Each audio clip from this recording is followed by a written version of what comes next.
Hello, and welcome to our latest video on how to use the PostMarketMonitor platform, a tool designed to help you complete your post-market surveillance activities. In this video I'll show you how to use tags to categorize results relevant to you. Select an existing search from the home page and click on the Go to Analysis button. On the analysis screen you can see all events that match your criteria. Scroll down to the List of All Events table.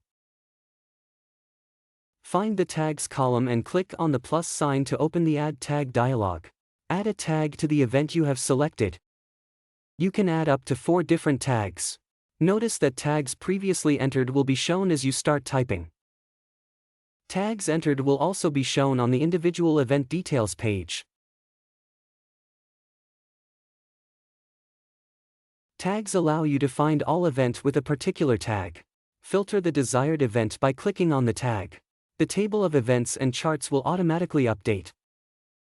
To see all results, simply remove the selected tag filter.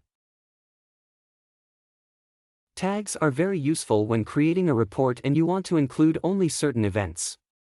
PMM application allows you to export the entire list of adverse events including their tags to an Excel file. Make sure the tag checkbox at the end of the list of exported fields is checked.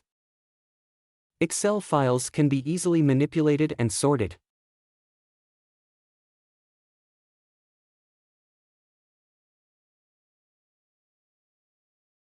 Visit PMM at postmarketmonitor.com to learn more about the platform and sign up for a free trial. If you need any further assistance, please reach out to our team.